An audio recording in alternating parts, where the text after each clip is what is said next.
Que empezar entonces por esta parte. Yo por favor estoy diciendo la puerta.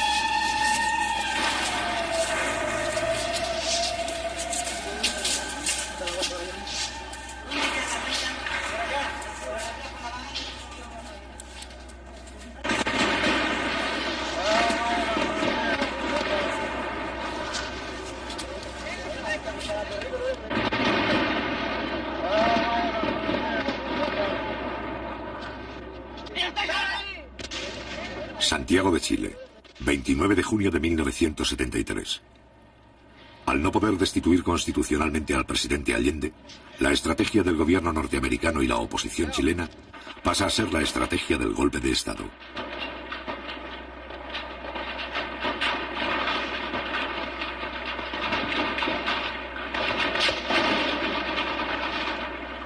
Después de su fracaso en las elecciones presidenciales de marzo de 1973, la oposición inicia la aplicación rigurosa de un plan insurreccional.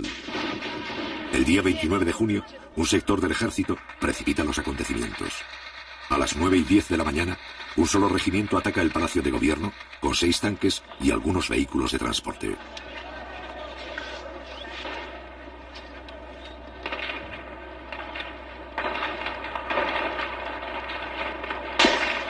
Un poco más tarde, un corresponsal argentino filma su propia muerte.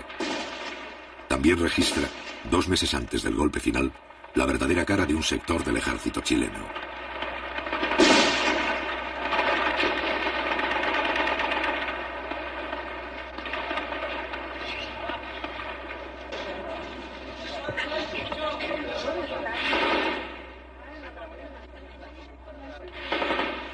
Durante una hora, los tanques intercambian disparos con los carabineros de la Guardia Presidencial, que se encuentran en el interior del Palacio de la Moneda. En estos primeros instantes mueren 22 personas. El Parlamento, el Poder Judicial y los partidos opositores guardan silencio.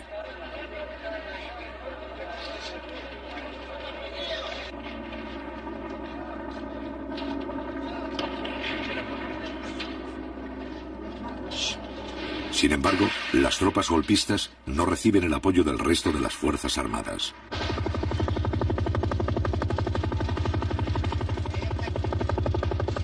Tal vez considerando que todavía no hay condiciones para el éxito del alzamiento, el resto de la oficialidad no se suma a esta acción.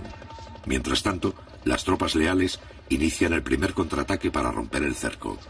¡Cuidado, cuidado, que sale de aquí!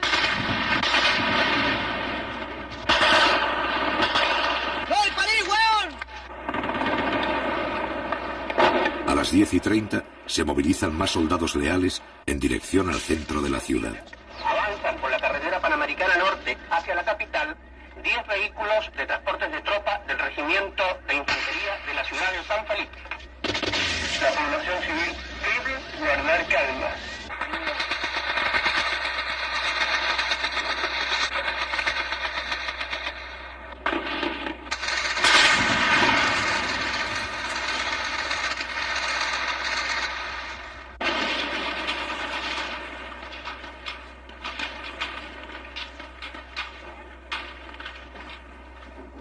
Al cabo de un breve enfrentamiento, los tanques sublevados inician la retirada. El comandante en jefe del ejército, general Carlos Prats, dirige en persona las operaciones. A las 11 de la mañana, cuando todavía se combate, el presidente de la República entra en el Palacio de Gobierno. A esa misma hora, llega otra columna de soldados leales, encabezado por el ministro de Defensa, José Toá.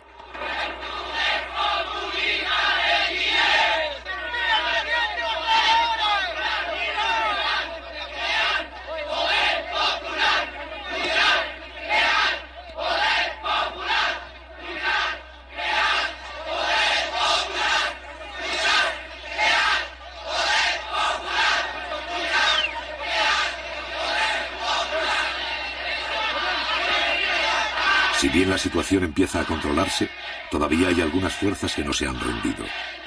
En su retirada, los tanques siguen haciendo fuego. José Toá, ministro de Defensa, intenta infundir calma ante el peligro de un nuevo enfrentamiento. En esta acción es secundado por el general Pickering. Ministro, si no controlamos a esta gente aquí va a quedar una masacre, oiga, por favor, a ver si usted me ayuda. Váyanse, hombre, váyanse. Váyanse, por favor, porque si no pueden morir algunos.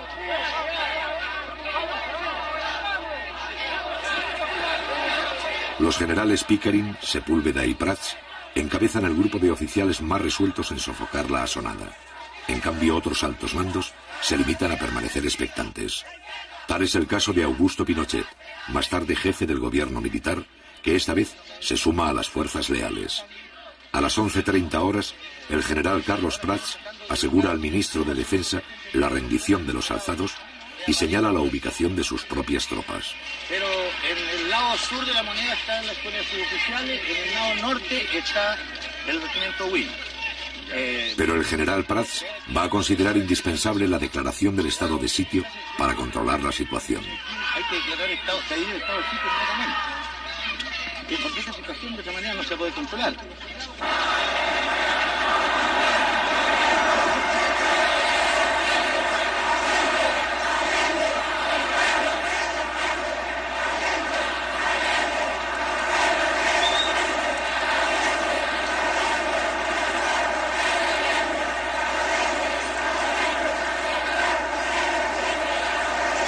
A las 12 del día, cuando ya está confirmada la derrota del alzamiento, el Partido Demócrata Cristiano manifiesta su apoyo al régimen constitucional.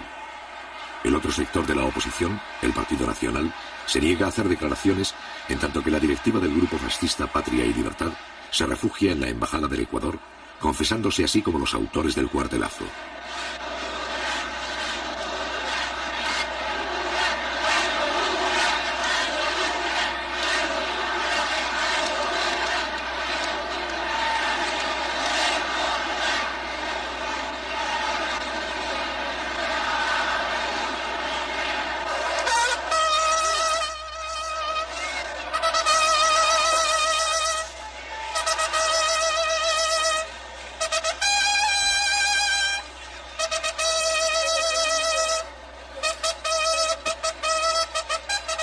A las 6 de la tarde, la bandera presidencial es arriada por la guardia que ha defendido el palacio. Durante 2 horas, esta compañía, al mando del teniente Pérez, se ha negado a entregar la sede del gobierno. Junto con el general Prats, son los héroes de la jornada.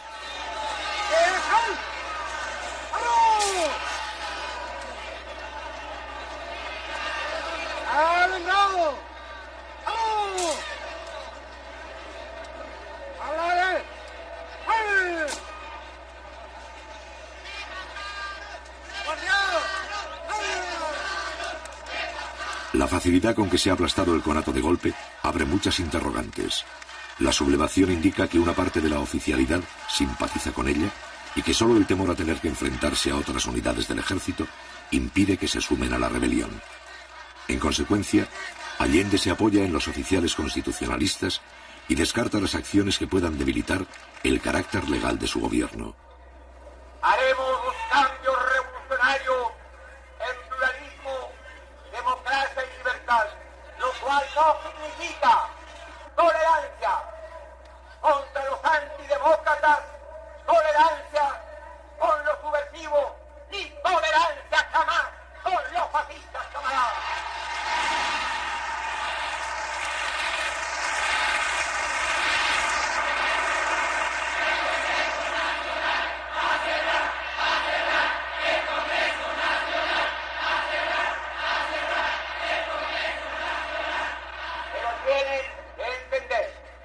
¿Cuál es la real posición de este gobierno?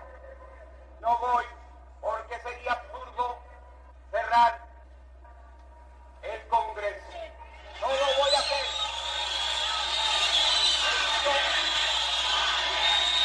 Esto respeto. Pero si es necesario, enviaré un proyecto de ley para llamar a un plebiscito para que el pueblo se denuncie.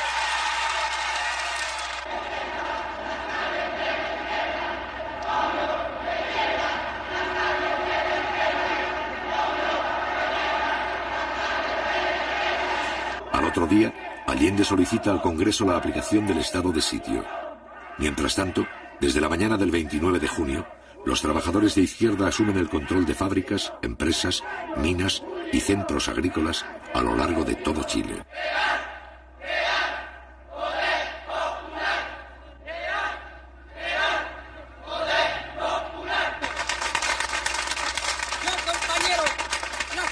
De los 500 trabajadores de fábrica de envase ha sido la siguiente: fortalecer los cordones industriales, fortalecer los consejos comunales, fortalecer la junta de vecinos, fortalecer las CAP, fortalecer todos los organismos vivos de la comunidad, compañeros. Compañeros, nosotros creemos que es necesario aprovechar esta coyuntura para pasar a la ofensiva también en términos de ganar nuevos sectores, ¿no es cierto?, en términos de pasar nuevas industrias al área social. Trabajadores, estamos en nuestro puesto de combate, que es nuestra fuente de trabajo, construyendo los elementos necesarios para defenderlos hasta el último ante cualquier arremetida del fascismo o ante cualquier intentona de otros sectores de las Fuerzas Armadas que intentaran derrocar el gobierno.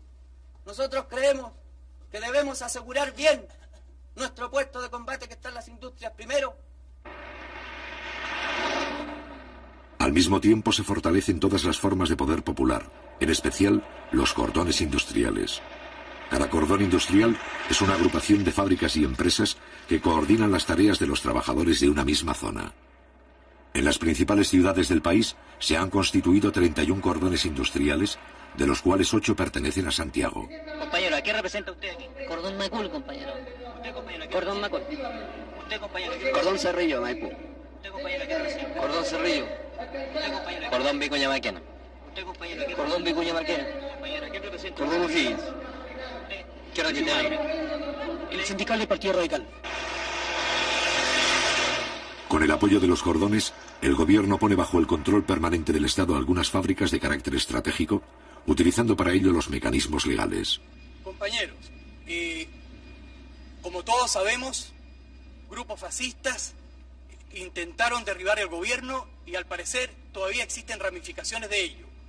Por lo tanto, sigue el peligro latente contra un proceso que ha iniciado y tomado en sus manos la clase trabajadora. Hoy se resolvió lo que sigue, teniendo presente que la industria de envases de papel aluminio Alusa ha suspendido la entrega de sus productos, lo que constituye un entorpecimiento de la distribución. Y vistos el Decreto Supremo número 338 y la Ley número 16.464, resuelvo. Primero, requísese el uso y goce del establecimiento industrial, maquinarias y demás elementos necesarios para la producción y o distribución de la fábrica de envases Alusa. El 2 de julio, la ley sobre el estado de sitio propuesta por Allende es sometida a la aprobación del Parlamento. Esta ley consiste en otorgar al jefe del Estado facultades extraordinarias. Mediante ellas, el presidente podría nombrar, trasladar y destituir a los jefes militares que crea conveniente. Ofrezco la palabra. Ofrezco la palabra. Cerrado el debate. Durante los 3 gobiernos anteriores, la implantación del estado de sitio ha sido autorizada 2 veces. Los señores diputados que rechacen la proposición les ruego levantar la mano.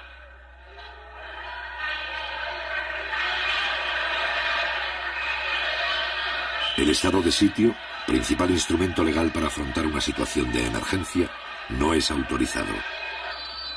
Resultado de la votación. Por la afirmativa 52 votos, por la negativa 81. Queda rechazada la proposición formulada por el Ejecutivo.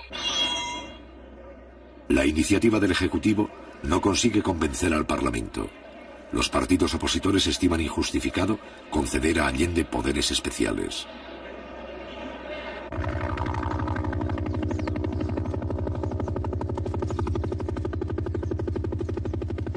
El 2 de julio, el mismo día en que el Congreso rechaza el estado de sitio, la oficialidad de la Armada ordena a sus tropas efectuar un allanamiento en Valparaíso. Un año antes, el Parlamento ha promulgado una ley de control de armas que faculta a los militares para efectuar registros en busca de armamento sin orden judicial ni autorización del gobierno. A pesar de la creciente acción terrorista de los grupos de extrema derecha, esta ley hasta ahora nunca había sido puesta en práctica por los militares.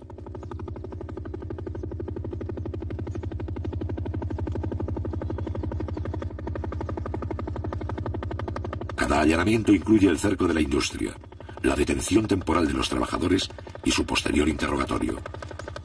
Así, sin salirse de la legalidad, algunos oficiales comienzan a actuar contra los empleados y obreros de las fábricas. En este primer allanamiento no se encuentran armas. Chile está bajo la agresión del imperialismo norteamericano y un sector de la oligarquía que en octubre del 70 se unió a la ITT y a la CIA para derrocar a este gobierno, pretende repetir una intentona de esa naturaleza. Entonces la lucha en este momento tiene un carácter patriótico y nacional. Chile tiene pleno derecho a regirse de acuerdo con la voluntad de su pueblo.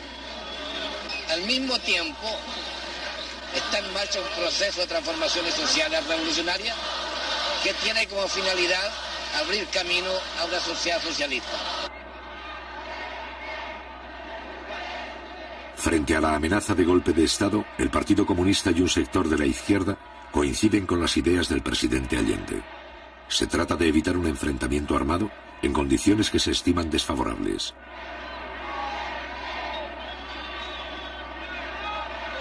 Para ello, este sector plantea apoyarse en los mandos militares que respetan el sistema democrático.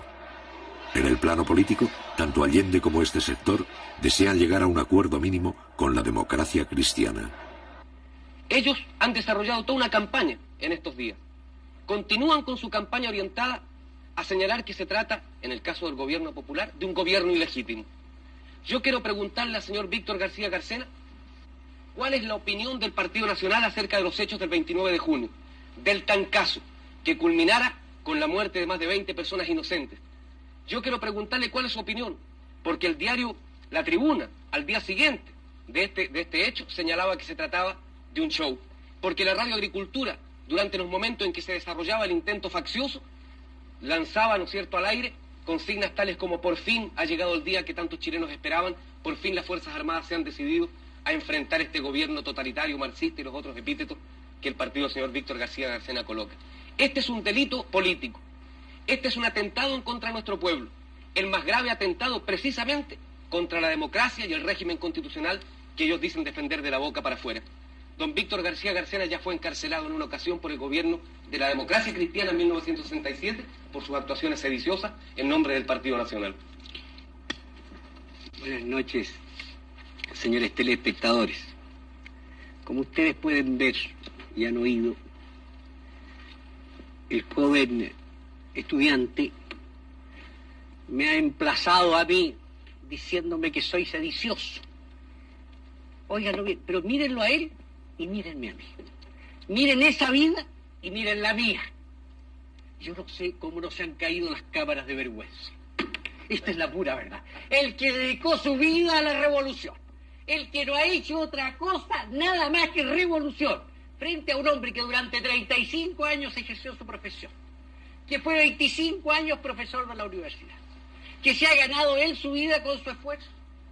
El joven estudiante me emplaza y dice: miren al sedicioso. Es decir, simplemente, como es ridículo, voy a ir a otras cosas.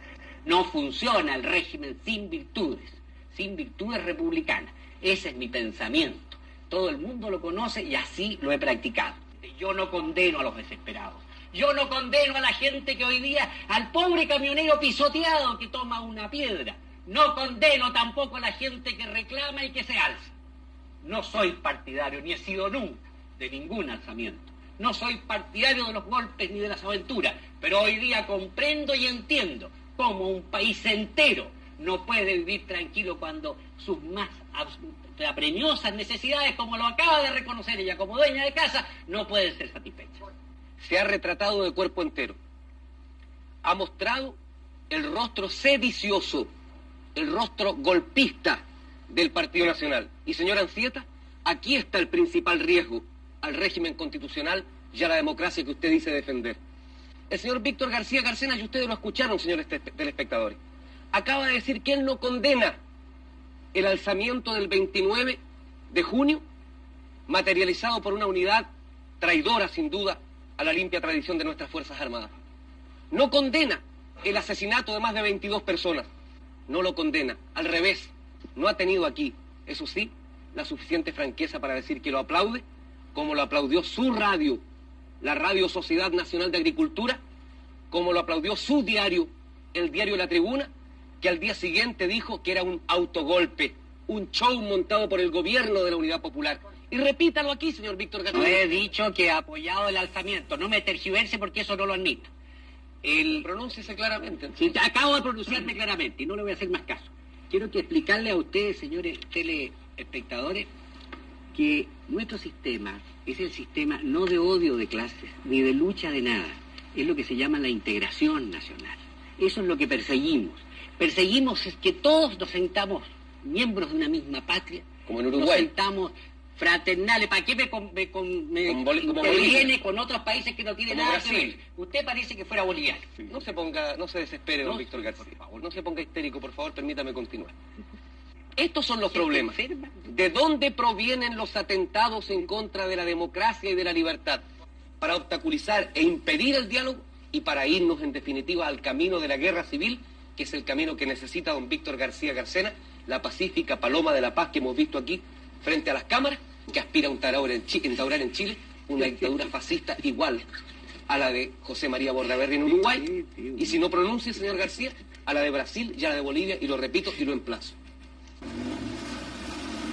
Hemos visto aquí frente a las cámaras, que aspira a instaurar en Chile una dictadura fascista igual a la de José María Bordaberry en Uruguay, y si no pronuncia, señor García, a la de Brasil y a la de Bolivia, y lo repito y lo emplazo.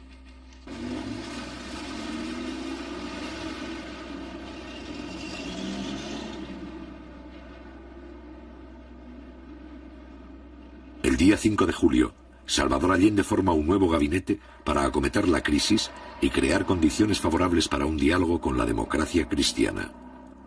Con este fin, trata de incorporar a una personalidad de este partido.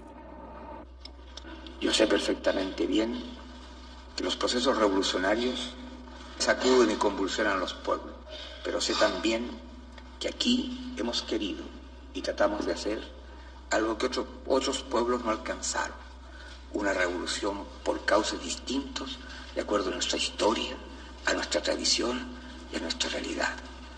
Espero que todos seamos capaces de escribir una página más para señalar que Chile tiene su propia voluntad creadora y su noble decisión de hacer cada vez más grande la patria. Luego tomar juramento de tiro.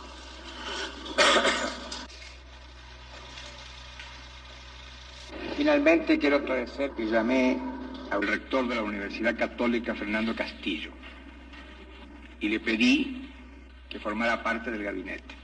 Lamentablemente tenías compromisos que yo respetaba. Respeté entonces las razones y a pesar de muy buena disposición, no pude contar con la colaboración de Fernando Castillo. Sé sí que contará el país con su colaboración en cualquier circunstancia. He querido informarles plenamente de esto y además reiterar que tengo confianza en que superaremos las horas difíciles con el esfuerzo de todos. Muchas gracias.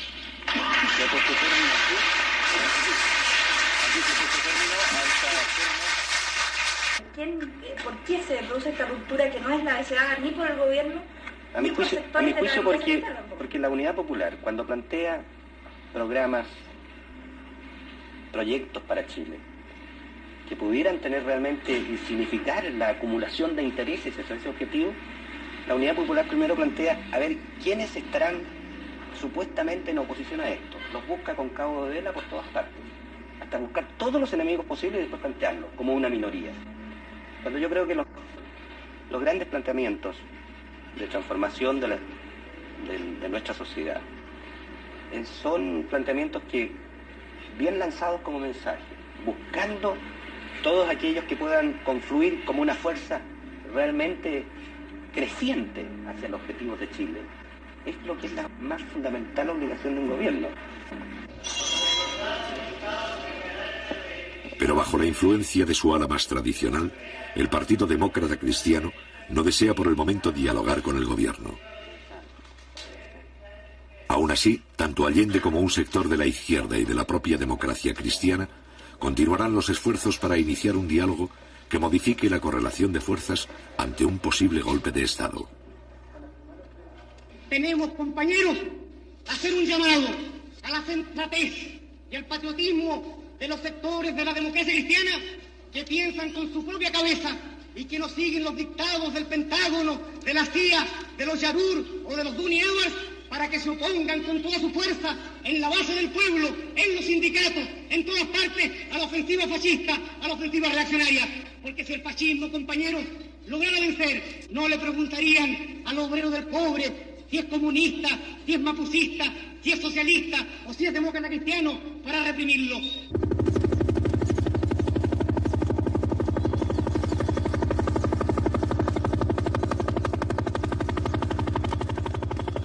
El día 8 de julio, la Infantería de Marina efectúa un allanamiento en Valparaíso. Ese mismo día, la Fuerza Aérea ocupa un cementerio de Santiago con 3 helicópteros. 200 soldados registran las tumbas y los nichos en busca de armamento. En ambos casos, no se encuentran armas.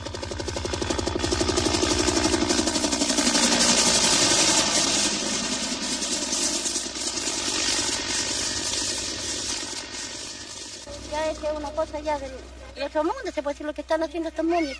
Diariamente, pues mira, venir a sacar los muertos. ¿Cómo se le ocurre? ¿A dónde se ha hecho que los muertos? Porque ellos no tienen balas, no tienen nada. ¿Cómo los van a matar? ¿No le parece? Sacarlos los pobrecitos de ahí. De ahí un hueso se le tira quizás a dónde para que lo hubieran muerto a ellos. Así que mañana pasado, en la misma noche, los mandan a aviones listos. Los matan a todos y como son indefensos, aquí nos quedamos. Pues. ¿Y habría que armar al pueblo entonces? Por supuesto, claro. Y eso es lo que tiene que hacer el gobierno. Y ya lo más pronto al gobierno, porque si no lo hacemos nosotros, imposible que... Nosotros somos la fuerza de él, porque por él, o sea, él está de presidente por nosotros, porque nosotros lo sacamos, no ellos, porque los ricos jamás van a tirar para nosotros. Y todo lo que tenemos nosotros ahora lo tenemos por el gobierno de ahora, porque nosotros nunca habíamos tenido nada. Así que, ¿cómo no va a estar agradecido uno del gobierno? Eso es lo que hay que hacerle entender a alguna gente que todavía está errada, ¿eh? Tienen su mente medio extraviada y no me atrevo. Tienen su mente medio extraviada y no comprenden las obras que se hacen. Uno que está cada día saliendo a trámite cosas, ve lo de arriba, ve el esfuerzo que hacen por los pobladores. Así que... ¿Qué es lo que tenemos que hacer nosotros para defender este gobierno? Unirnos. En primer lugar... Si vienen con armas ellos, ¿cómo le respondemos? Tendríamos que también tener cómo defendernos. ¿Eh? Yo creo que ese es el pensamiento de todos aquí. Al menos aquí nadie tiene un arma en este campamento, nadie. Y usted sabe que con mano, con palo no se puede hacer nada. Si vienen ellos con un arma de fuego no se puede hacer nada. Existen las organizaciones de defensa por parte de los trabajadores. Existen las brigadas que en un momento determinado pudieran moverse. Pero no existen los elementos populares para defender las industrias, ni existen los elementos populares siquiera para movilizar trabajadores en una franca disposición de combate o de lucha callejera contra algunos sectores militares o algunos sectores del fascismo provistos de esos elementos. ¡Milicia popular!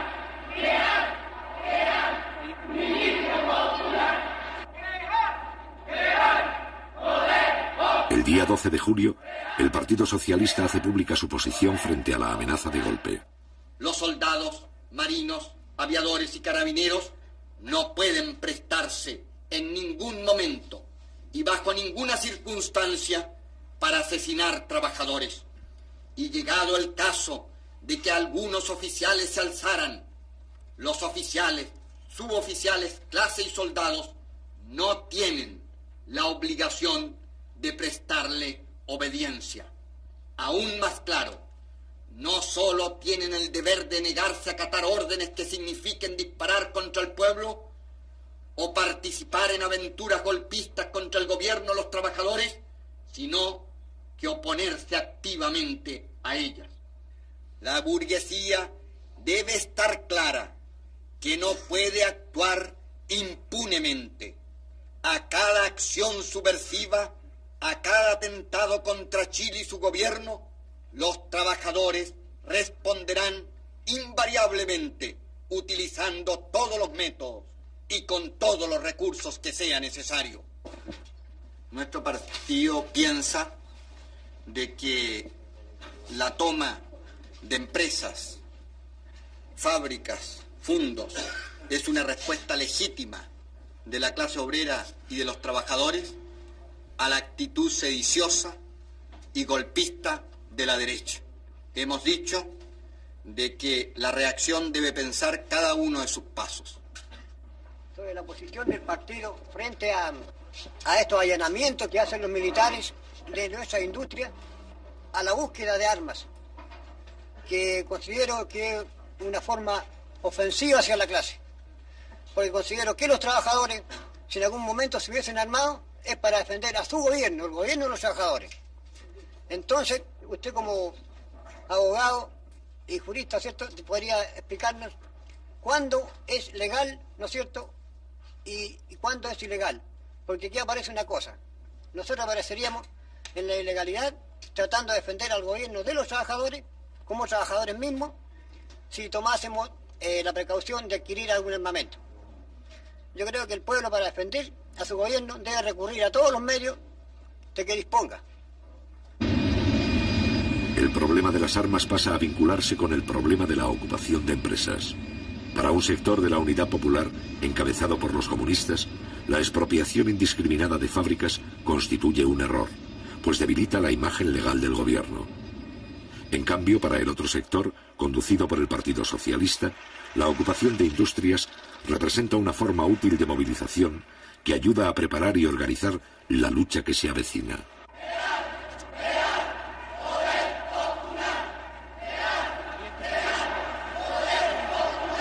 Este sector afirma que el choque armado con la derecha es inevitable y que la única forma de encarar un golpe es con la organización de las masas, fortaleciendo el poder popular, en especial los cordones industriales.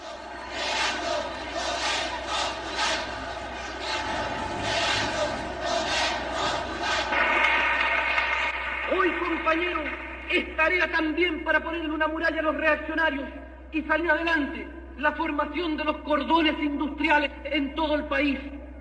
Se trata, compañeros, que los dirigentes sindicales nuestros tomen esa tarea como una tarea prioritaria de ellos, que se conecten compañeros de otras empresas, que en sus sindicatos planteen a los otros dirigentes la necesidad de vincularse con los compañeros de la otra cuadra, con los compañeros de más allá. Y así, compañeros, vamos construyendo esa fuerza popular, que es la base para avanzar, que es la muralla para detener los intentos de la reacción.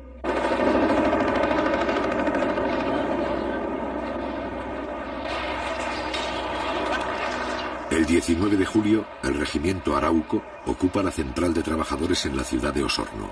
Al otro día, personal de la Marina realiza otro allanamiento en Concepción. En ambos casos no se encuentran armas. El 12 de julio, el movimiento de izquierda revolucionaria, MIR, desde fuera de la Unidad Popular, plantea sus posiciones. A lo largo y ancho del país se oye un solo grito que resuena en las fábricas, fundos, poblaciones y liceos, en los cuarteles del pueblo. El llamado a crear, fortalecer y multiplicar el poder popular, el poder de los comandos comunales, el poder de los obreros y los campesinos.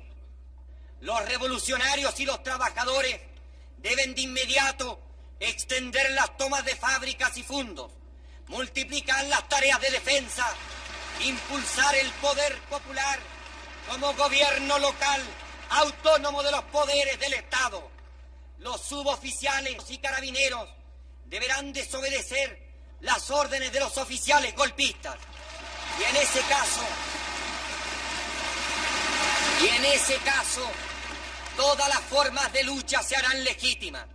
Entonces, sí que será cierto que los trabajadores, con los soldados, los marineros, los carabineros, los suboficiales y los oficiales antigolpistas, tendrán el derecho a construir su propio ejército, el ejército del pueblo.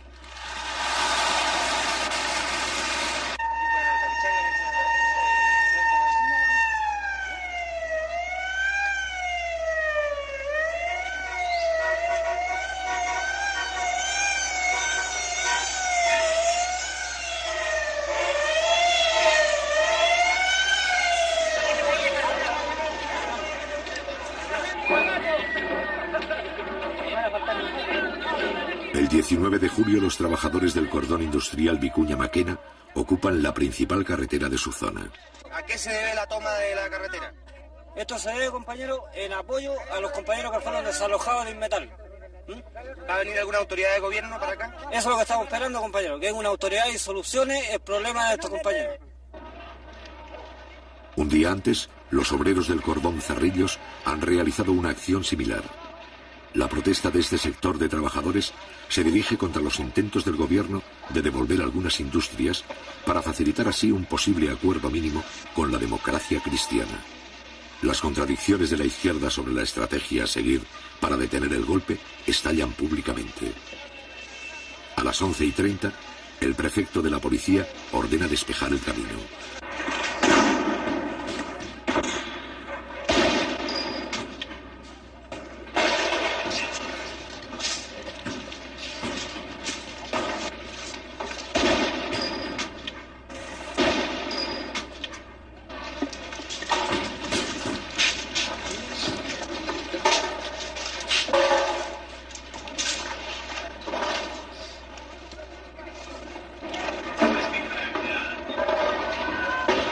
Los carabineros solo pueden avanzar hasta la primera barricada. Más allá, hay 4.000 obreros a lo largo de 7 kilómetros.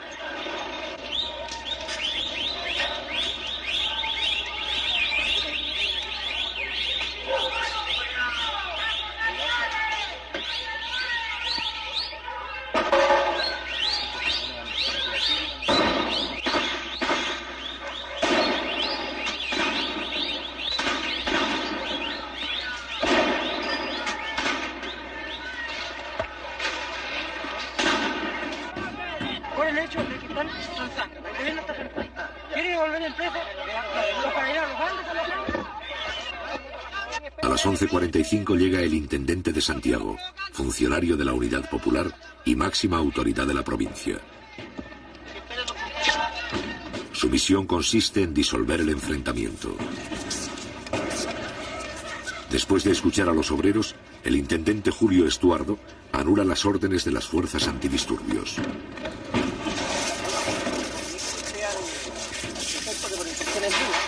No se va a mover nada aquí y ustedes se van a retirar a 2 cuadras más allá. ¿Ah?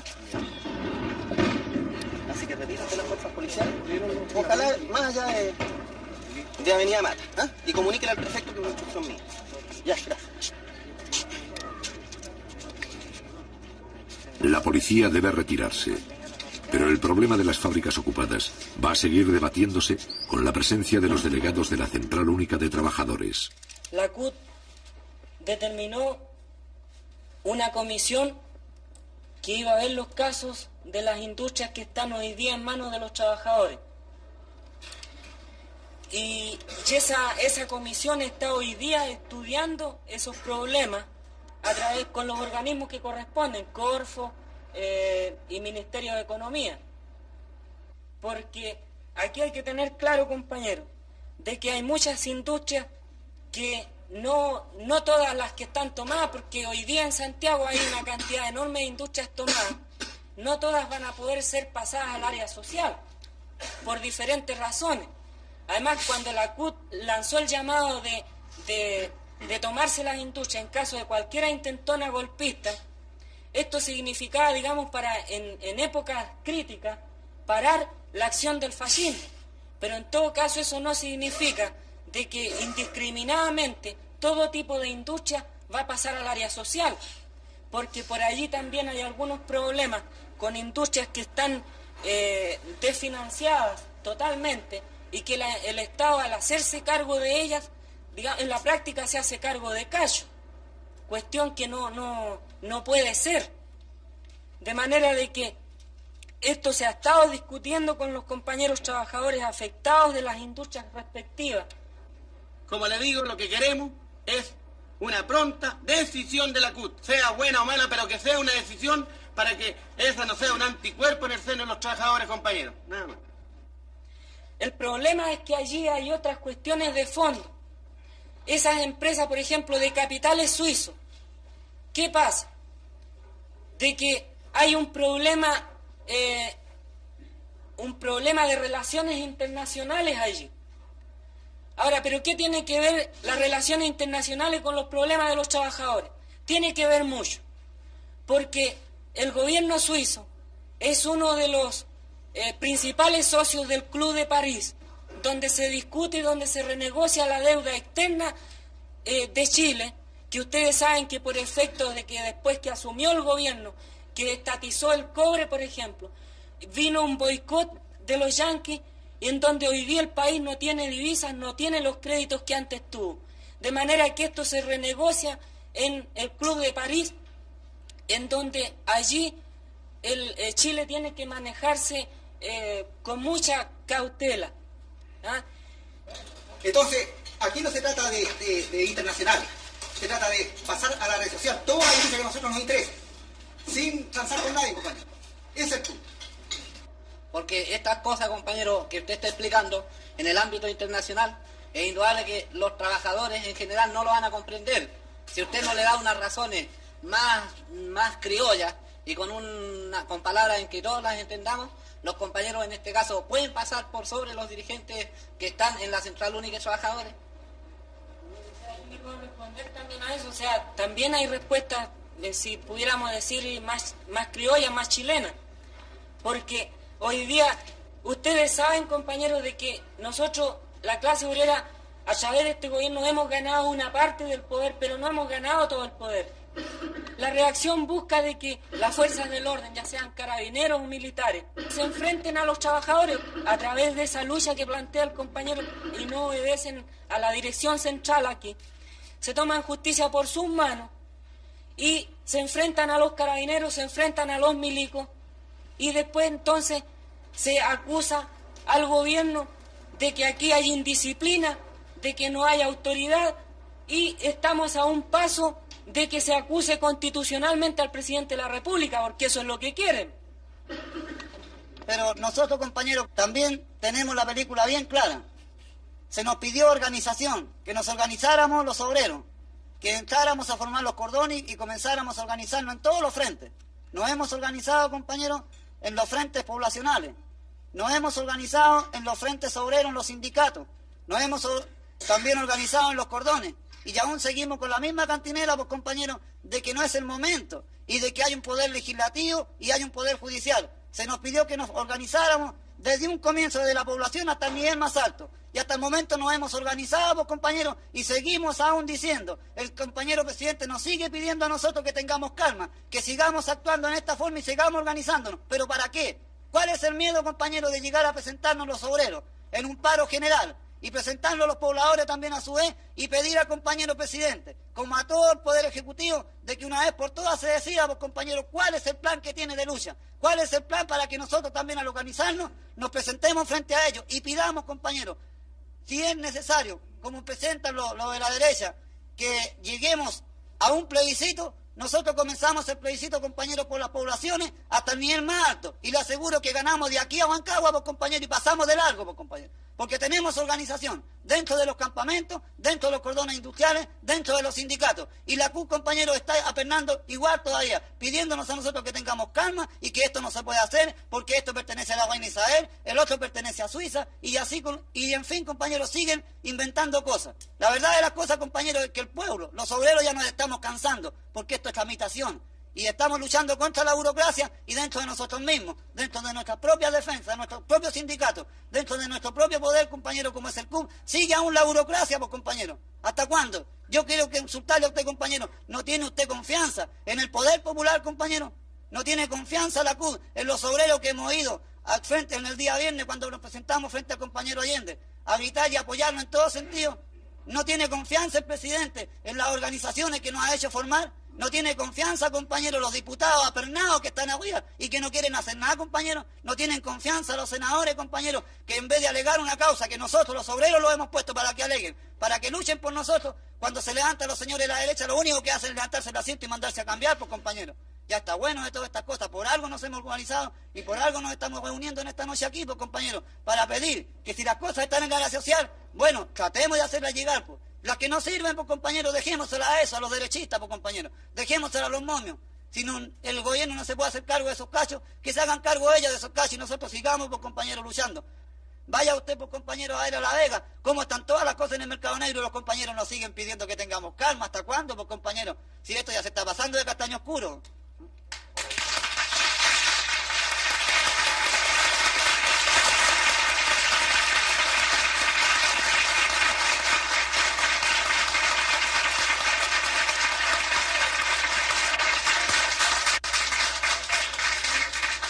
¿Acaso ustedes no saben la composición de clase que existe hoy día en las Fuerzas Armadas, compañeros?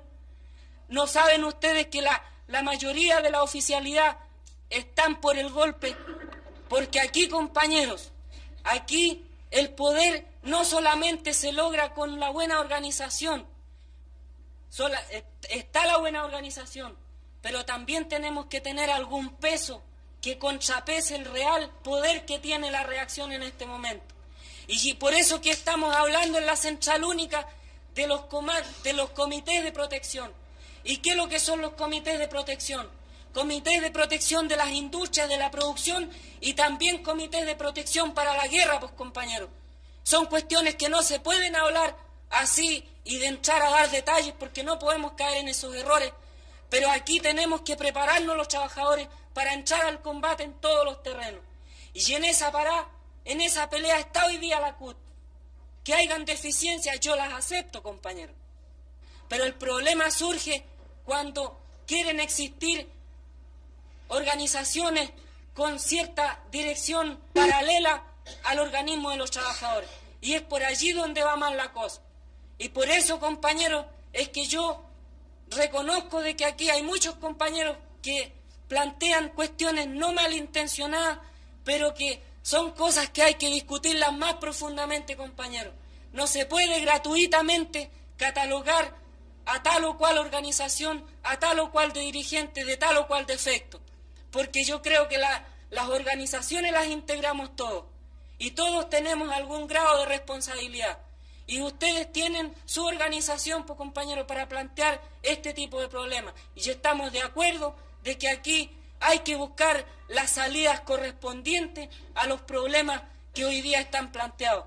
Pero no nos olvidemos, compañeros, de que aquí hay un gobierno que está presidido por el compañero Allende y que tenemos que obedecer a esa dirección, que hay un organismo que son los trabajadores y que hay organismos que son los partidos de la clase que también entregan orientación, pues, compañeros.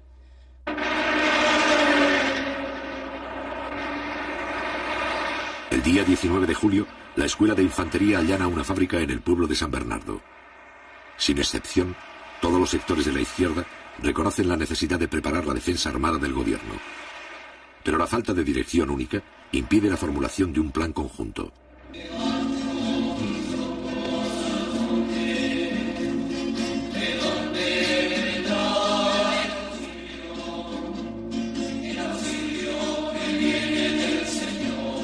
El 20 de julio, en vista de la creciente ola de violencia, la Iglesia Católica lanza públicamente un llamado en favor del entendimiento pacífico.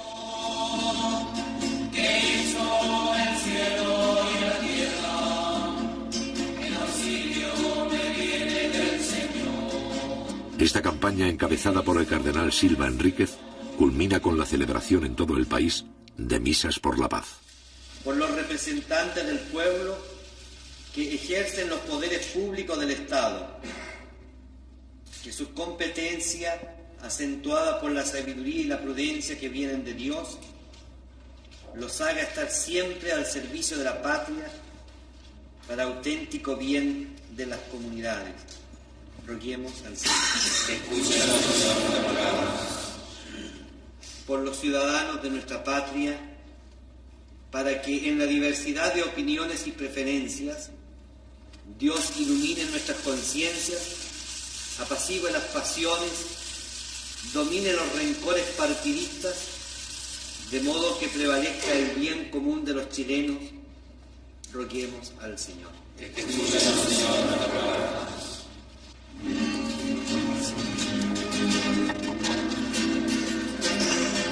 El llamado a la pacificación que hace la Iglesia coloca a algunos jefes de la democracia cristiana en una posición difícil. Durante 20 días se han negado a aceptar el diálogo con Allende. Si ahora no deponen su actitud, entrarán en contradicción con la posición pública de la Iglesia.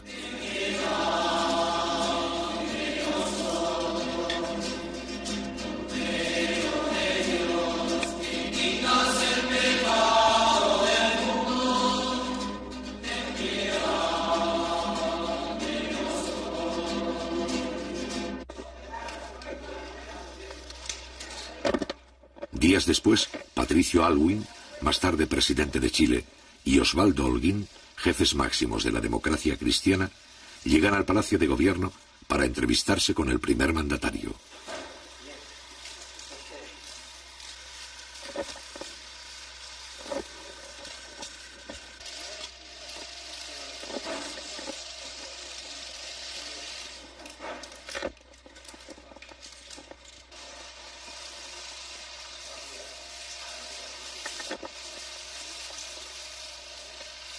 Consciente de las discrepancias, pero convencido de su estrategia, Allende se muestra dispuesto a lograr un entendimiento mínimo que evite la ruptura constitucional.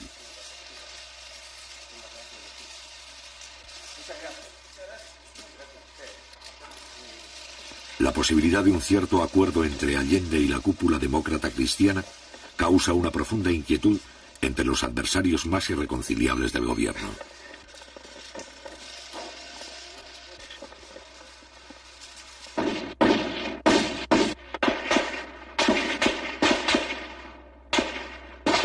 El 27 de julio, a la 1:30 de la madrugada, la extrema derecha asesina al comandante Arturo Araya Peters, edecán naval del presidente Allende.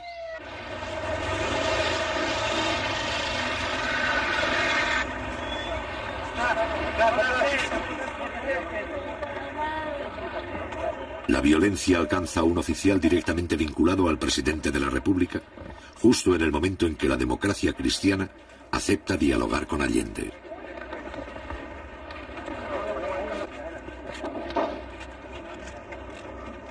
Hombre de confianza del presidente, Araya se había convertido en el principal enlace entre el gobierno y los oficiales constitucionalistas de la Marina.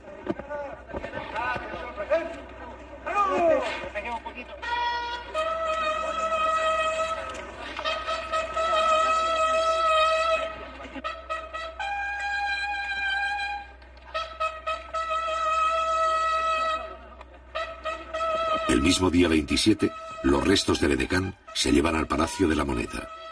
Posteriormente se trasladan a Valparaíso, para ser enterrados con honores militares.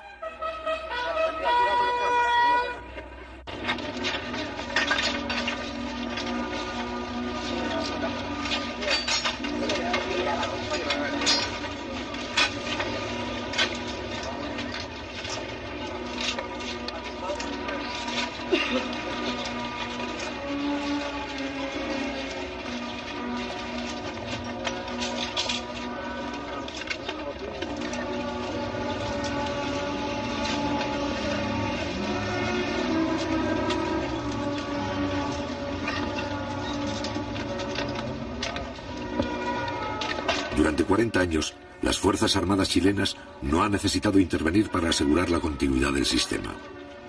Sin embargo, a mediados de 1973, cuando el régimen corre peligro de ser sobrepasado por el proceso revolucionario, la mayoría de los oficiales parece dispuesta a intervenir.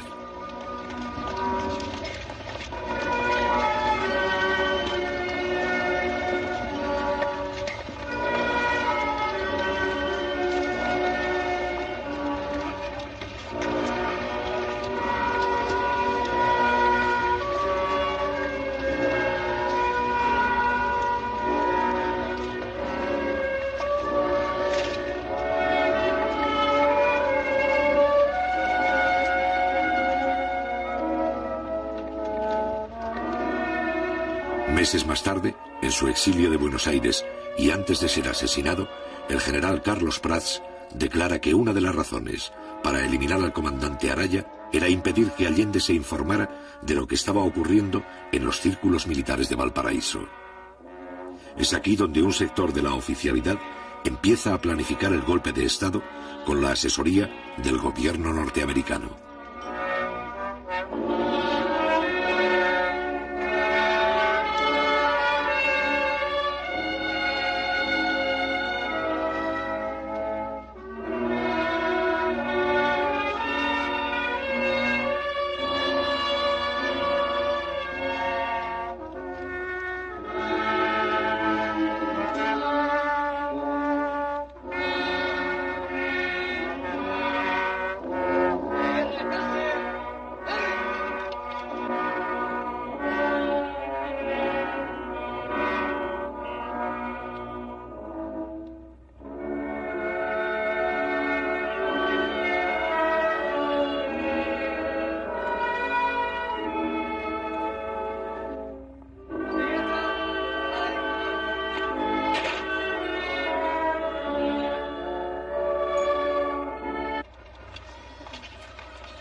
Raúl Montero, jefe de la Armada, defensor de la Constitución, la muerte de Arturo Araya significa la pérdida de uno de sus mejores oficiales constitucionalistas.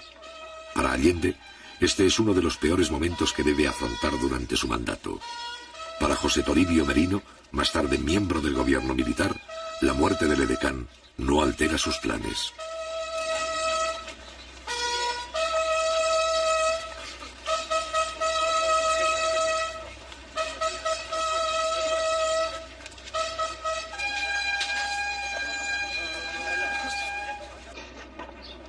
Han despedido los restos del comandante Arturo Araya Peters, el señor comandante en jefe de la Armada Nacional, almirante Raúl Montero Cornejo, y también el que fue su compañero de curso, capitán de navío Guillermo Aldonay Canza.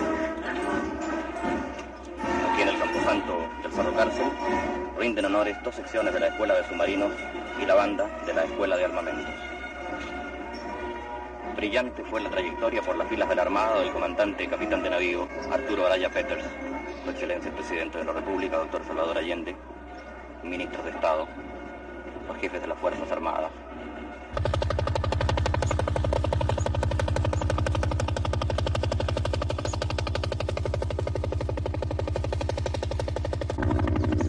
Los allanamientos en busca de armas se intensifican. El día 3 de agosto, los militares rodean una de las principales fábricas del cordón Cerrillos de Santiago. Estos operativos permiten a los oficiales reconocer el terreno y estudiar la reacción de los trabajadores. A su vez, acostumbran a la tropa a enfrentarse con la población civil y vigilan el comportamiento de sus propios soldados. Al otro día, la 5ª División del Ejército ocupa el barrio industrial de Punta Arenas. Hasta la fecha, los militares han realizado 27 allanamientos en todo el país sin encontrar armas. Por primera vez en un operativo se utilizan tanques.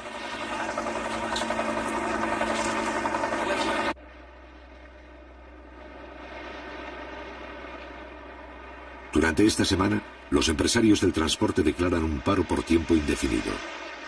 Con esta huelga, la extrema derecha desea precipitar el caos económico y sabotear el diálogo del jefe de Estado con la democracia cristiana. Los empresarios concentran sus vehículos en determinados puntos estratégicos para dar la impresión de fuerza y mantener la cohesión interna. Según revelaciones posteriores del New York Times, los huelguistas son financiados con $5 millones que provienen de la Agencia Central de Inteligencia, CIA.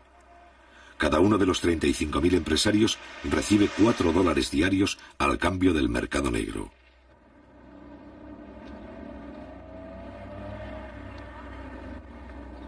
Mientras tanto, en los jardines del Congreso, tal como sucedió con la huelga del cobre, las mujeres de los camioneros recolectan dinero y víveres entre la población. El día 31 de julio, el gobierno decreta la reanudación legal de faenas y envía tractores para remolcar los vehículos paralizados hasta Santiago. Sin embargo, los empresarios se oponen por la fuerza y acusan al gobierno de atentar contra la propiedad privada. Estos hechos son filmados por el Canal 13 de televisión, que simpatiza con la huelga. Días más tarde, el Parlamento, en combinación con los periodistas de la oposición, transforman el incidente en un escándalo. El Congreso pide al Canal 13 que vuelva a emitir su versión filmada de los hechos como elemento de juicio para los señores parlamentarios.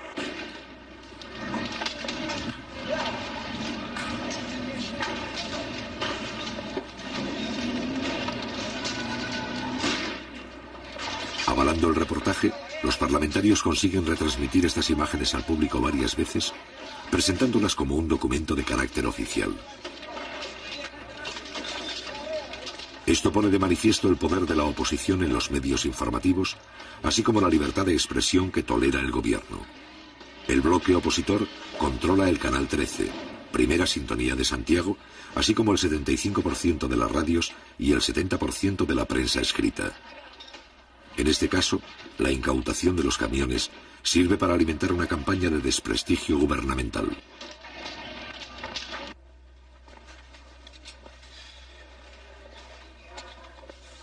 Mientras esto ocurre en el Parlamento, los contactos entre Allende y la democracia cristiana llegan a un punto muerto. La directiva de este partido plantea al jefe del Estado 3 condiciones. Debe someterse a la autoridad del Congreso y renunciar así a las facultades presidenciales que otros mandatarios de Chile tuvieron. Debe retroceder en su política de nacionalizaciones. Y finalmente, debe incorporar en puestos claves de gobierno a militares que cuentan con la exclusiva confianza de la democracia cristiana. En respuesta, el presidente Allende se opone a esta capitulación. El mismo día, la democracia cristiana suspende el diálogo.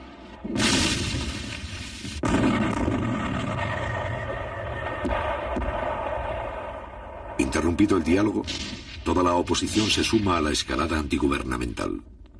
Durante julio y agosto, los grupos terroristas, entrenados por los servicios de inteligencia norteamericanos, realizan 250 atentados con dinamita y bombas incendiarias.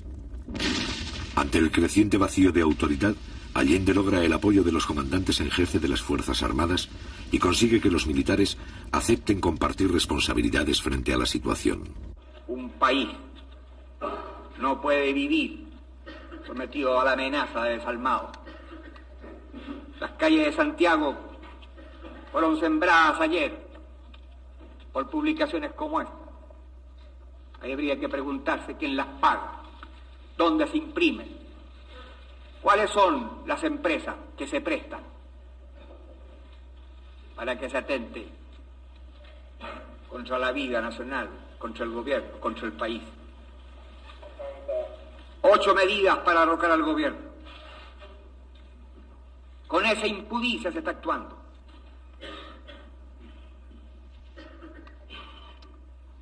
Este gabinete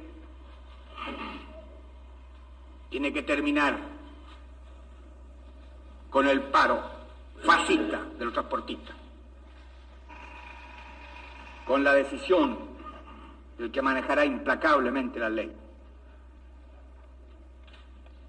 y sabiendo además que cuenta con la solidaridad de la inmensa mayoría de los chilenos, que quieren evitar por todos los medios la guerra civil de nuestra patria. El 9 de agosto quedan incorporados al gobierno los altos mandos militares. El general Prats, jefe natural de los oficiales leales, ocupa el Ministerio de Defensa. El mando del ejército recae interinamente en el general Pinochet, también considerado constitucionalista. Este nuevo gabinete es recibido con discrepancias por la mayoría de los políticos. La derecha lo rechaza. La democracia cristiana muestra división de opiniones. La izquierda duda. Solo 2 días más tarde, los partidos comunista y socialista apoyan la decisión de Allende. Muchas gracias. Ha terminado el acto.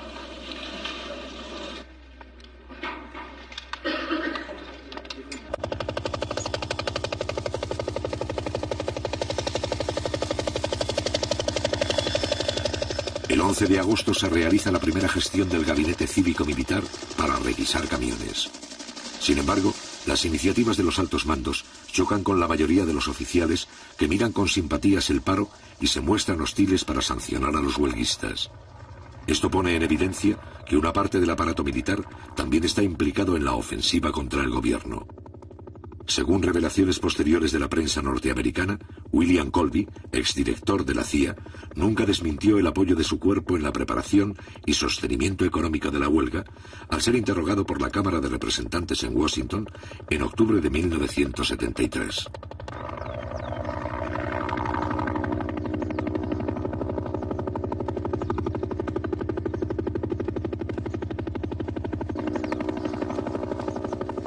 El 12 de agosto, el Partido Demócrata Cristiano declara oficialmente su apoyo a la huelga.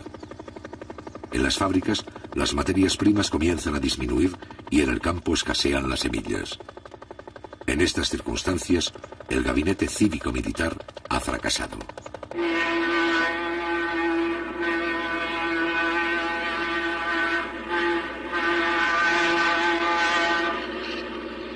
Pero la respuesta popular frente a la huelga continúa. El gobierno y sus partidarios movilizan brigadas para llevar los productos a los centros de distribución.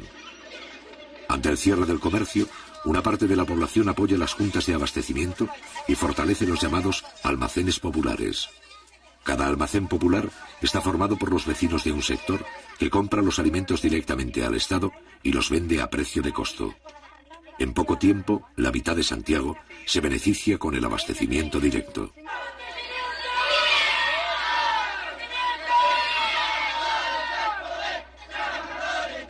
En algunos barrios, los cordones industriales envían piquetes de obreros para vigilar la distribución y abrir los comercios cerrados.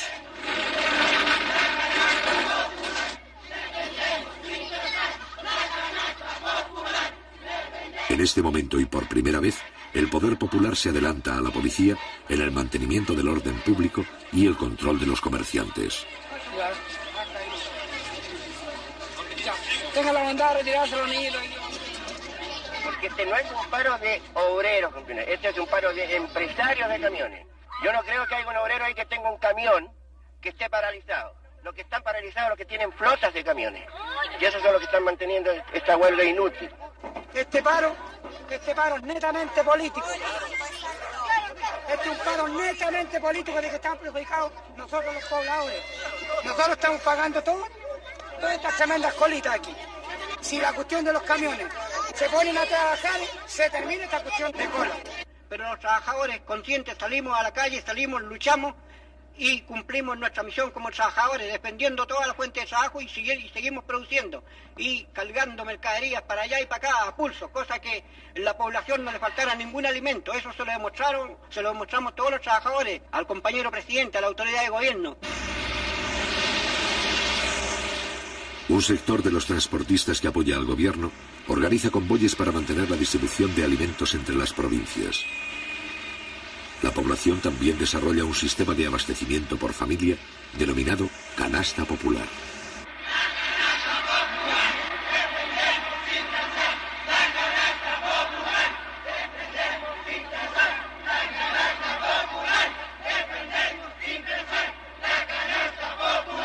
¿Qué opina usted de la actitud del gobierno frente a la crisis que estamos viviendo?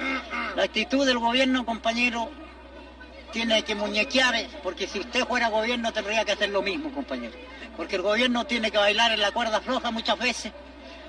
Yo creo, compañero, no es culpa del gobierno.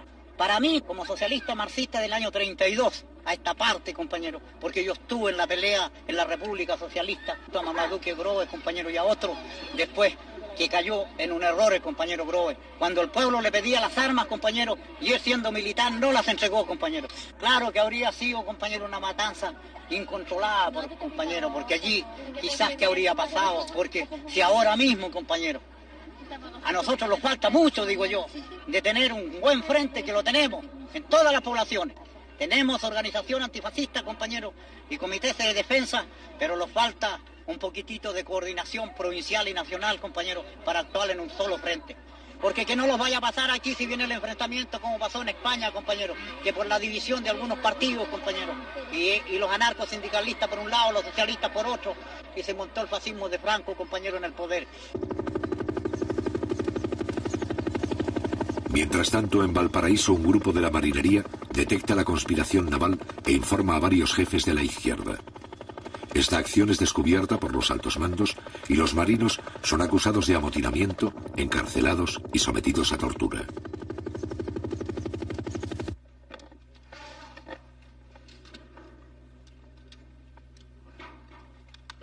Mediante un acuerdo en la Cámara de Diputados, la oposición rompe definitivamente el 22 de agosto con el régimen constitucional.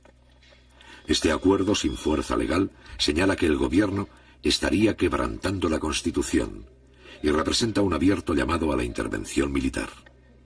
Aprobada por mayoría simple, esta declaración justifica la rebelión castrense y concede legitimidad al golpe de Estado.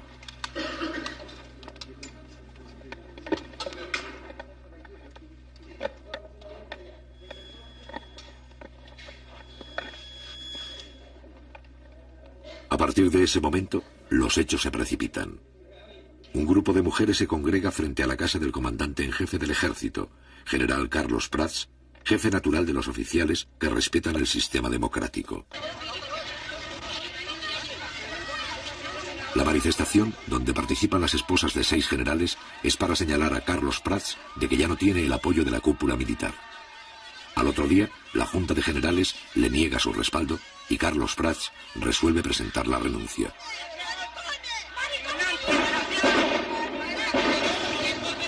También renuncian los generales Pickering y Sepúlveda, los principales mandos leales. Augusto Pinochet, que aparece como un militar profesional y respetuoso de la Constitución, se convierte en el nuevo comandante en jefe.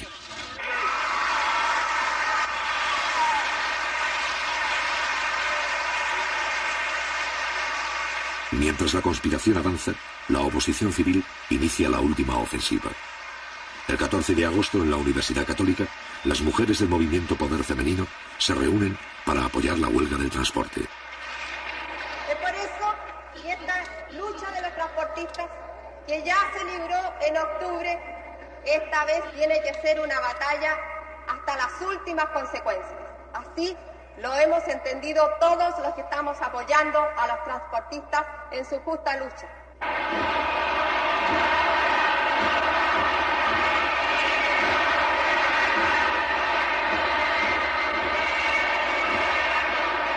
Días más tarde, los adversarios del gobierno piden la renuncia del propio jefe de Estado.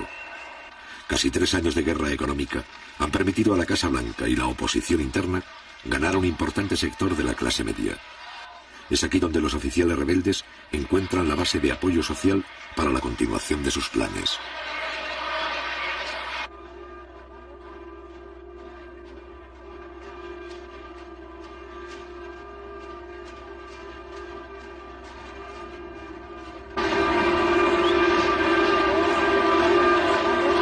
El día 4 de septiembre se cumple el 3er aniversario del triunfo electoral de Salvador Allende. A pesar de la crisis, los simpatizantes del gobierno realizan una de las concentraciones más grandes de la historia política del país.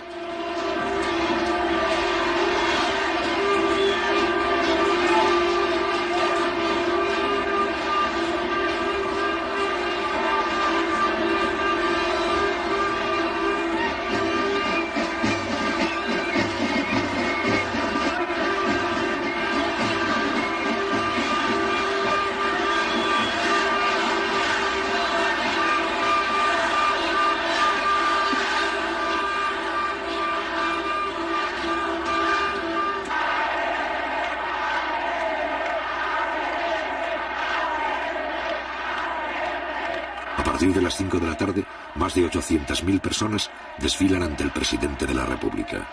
3 días después, Salvador Allende informa a sus colaboradores que desea convocar un plebiscito para resolver por la vía democrática la continuidad del gobierno. La fecha marcada para dar a conocer públicamente este plebiscito es el día 11 de septiembre. Mientras tanto, el desfile continúa.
¡Presidente! ¡Mucha fuerza! ¡Viva María Chicho!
Frente a este pueblo movilizado, pero sin armas, va a entrar en acción el último recurso de la oposición interna y del Departamento de Estado norteamericano. Les habla el presidente de la República, desde el Palacio de la Moneda. Informaciones confirmadas señalan que un sector de la marinería habría aislado Valparaíso y que la ciudad estaría ocupada. En todo caso, yo estoy aquí en el Palacio del Gobierno y me quedaré aquí defendiendo el gobierno que represento por la voluntad del pueblo.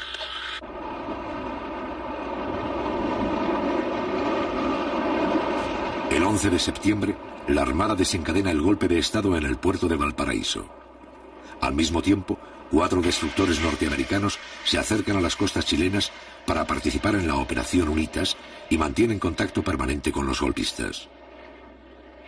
A las 7:30, el presidente Allende ha llegado al Palacio de la Moneda para impartir las primeras instrucciones. La situación es crítica al no existir un plan conjunto para la defensa armada del gobierno.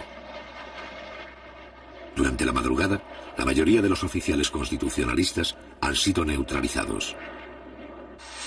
A las 8 de la mañana, algunos aparatos de la Fuerza Aérea empiezan a sobrevolar la capital. A las 8:20, los jefes de la sublevación exigen la renuncia del jefe de Estado y le ofrecen un avión para que abandone el país. A las 9:15, el presidente constitucional se prepara para combatir y habla nuevamente por radio. La Fuerza Aérea ha bombardeado las torres de Radio Portales y Radio Corporación. Ante estos hechos, solo me cabe decirle a los trabajadores, yo no voy a renunciar. Colocado en un tránsito histórico, pagaré con mi vida la lealtad del pueblo. La historia es nuestra y la hacen los pueblos. ¡Viva Chile! ¡Viva el pueblo! ¡Vivan los trabajadores!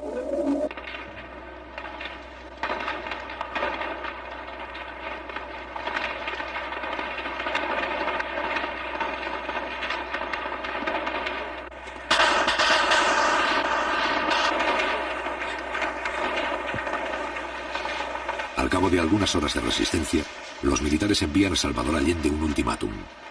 Si no se rinde, la aviación iniciará el bombardeo. Ante estos hechos, el primer mandatario deja en libertad de acción a la guardia del palacio, quienes hacen abandono del edificio. Junto al presidente Allende, que rechaza la rendición, permanecen 40 combatientes civiles dispuestos a enfrentar el ataque.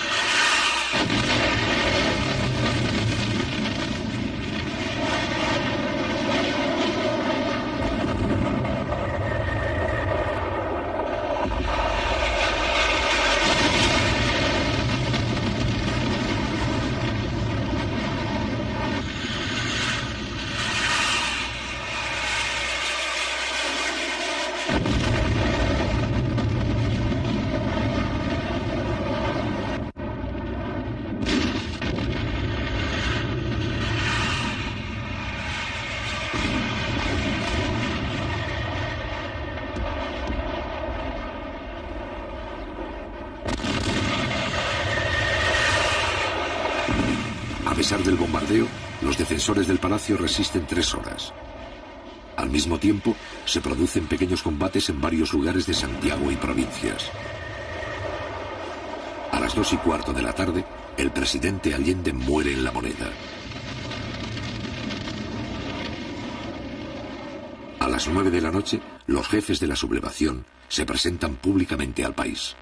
Las Fuerzas Armadas y de Orden han actuado en el día de hoy solo bajo la inspiración patriótica de sacar al país del caos que en forma aguda lo estaba precipitando el gobierno marxista de Salvador Allende. La Junta mantendrá el poder judicial y la asesoría de la Contraloría.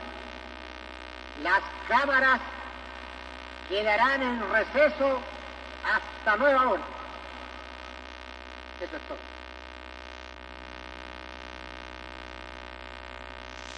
Tal vez sea triste que se haya quebrado una tradición democrática que en este continente era larga. Pero cuando el Estado pierde sus calidades, vienen aquellos que por mandato mantener su vigencia, asumir ese cargo. Hoy lo hacemos. Estamos seguros que Chile entero tiene que comprender el sacrificio que nos significa.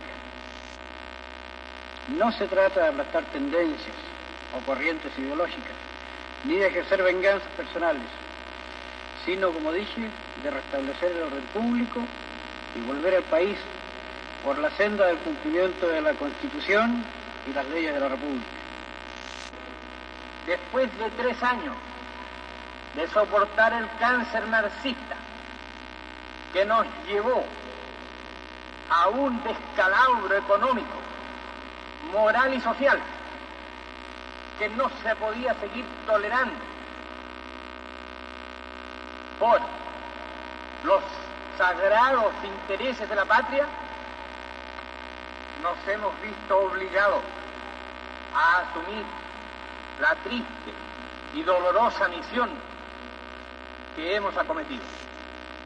No tenemos miedo, sabemos la responsabilidad enorme que cargará sobre nuestros hombros, pero tenemos la certeza, la seguridad de que la enorme mayoría del pueblo chileno está con nosotros, está dispuesto a luchar contra el marxismo, está dispuesto a extirparlo hasta las últimas consecuencias.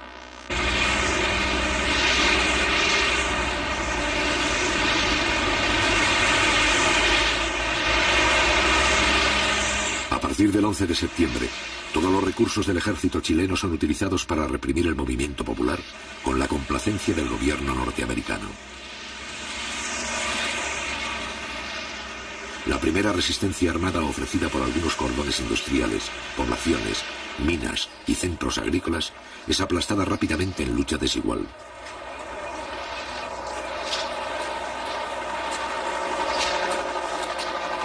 Cientos de personas pierden la vida y los principales campos deportivos se convierten en campos de concentración.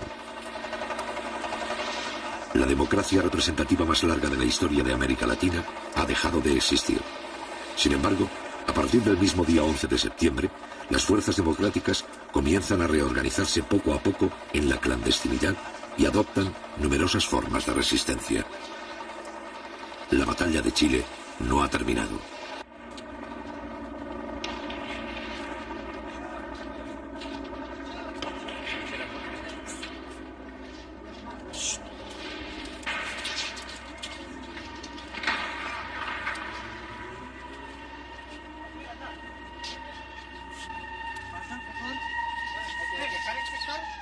¿Qué pasa entonces? ¿Por qué? No, por favor, estoy diciendo